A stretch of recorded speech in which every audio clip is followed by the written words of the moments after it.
BJP प्रदेश अध्यक्ष VD Sharma ने कहा कि कांग्रेस झूठ और छल कपट की राजनीति करती है।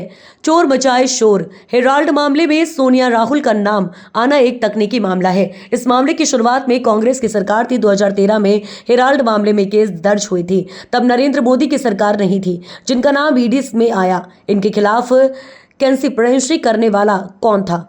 कांग्रेस के माध्यम से उस कंपनी के 76% शेयर सोनिया राहुल के पास थे। इसे पंडित नेहरू ने स्थापित किया था। शर्मा बोले कि कांग्रेस के 6 दशक में तीनों अखबार बंद होने के कगार पर क्यों आ गए। नेशनल हेराल्ड को कांग्रेस ने 90 करोड़ का फंड दिया था। कैसे ये पूरी संपत्ति एक परिवार के हाथ आ गई? आम जनता की आवाज को उठाने वाला अखबार कैसे प्राइवेट प्रॉपर्टी में बदल गया? इसका जवाब कांग्रेस को देना चाहिए। शेयर ट्रांसफर कर हजारों करोड़ की संपत्ति हड़प ली गई है। जवाब देना चाहिए। आपके पास बड़े बड़े वकील हैं, कई वकील तो राज्यसभा में और कई वकील राज्यसभा के आने की लाइन में हैं।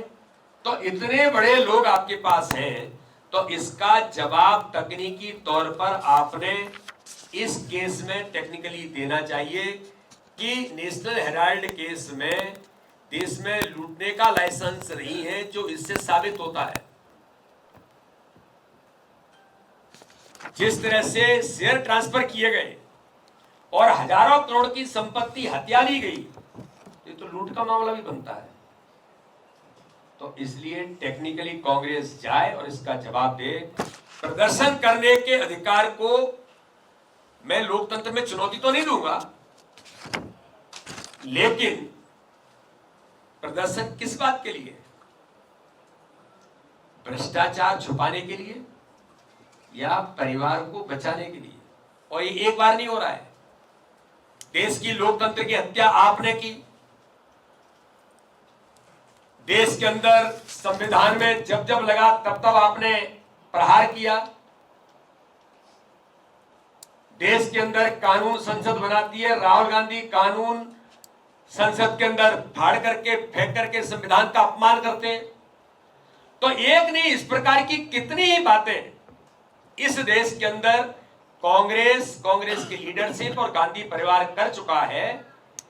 इसलिए नरेंद्र मोदी जी की सरकार ने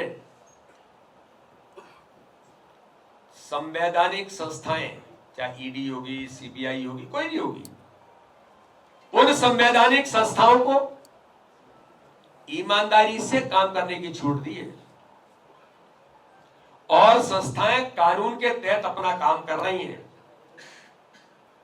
तो धरना देने से, प्रदर्शन करने से न ईडी दबाव में आएगी और न आना चाहिए। देश के सामने इस बात पर कांग्रेस को जवाब देना चाहिए।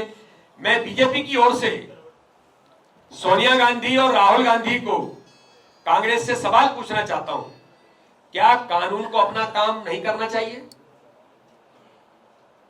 हजारों करोड़ की संपत्ति पर आपने गलत तरीके से, गैर कानूनी तरीके से षड्यंत्र करके कब्जा कर लिया, तो क्या इसमें कानून को चुप रहना चाहिए?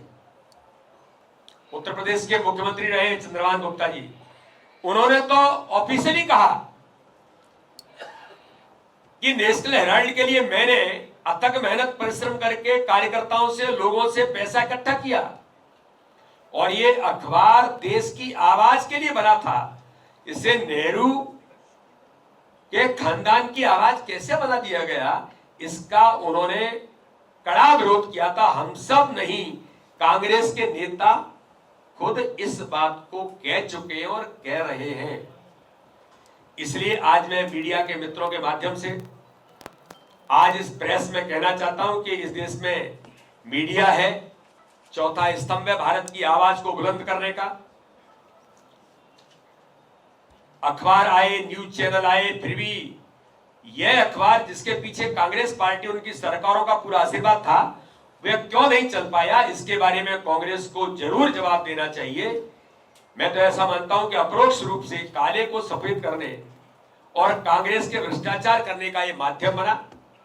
कांग्रेस के पदाधिकारियों और कार्यकर्ताओं की आस्था के जो दावे हैं, स्वतंत्रता संग्राम सेनानियों और कांग्रेस के इसके भावात्मक लगाव था, यह भावनात्मक लगाव कितना सही था, यह मामला ये प्रमाण दे रहा है कि नैतिक और तकनीकी दोनों आधारों पर कांग्रेस के दावे बहुत खोखले, आधारहीन और दुर्भाग्यपूर्ण भावना से प्रेरित दिखाई देते।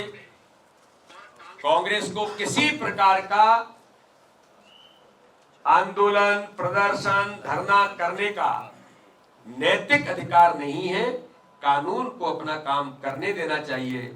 मोदी जी की सरकार है, संवैधानिक संस्थाएं संविधान और नियम और कानून के तहत काम करेंगी।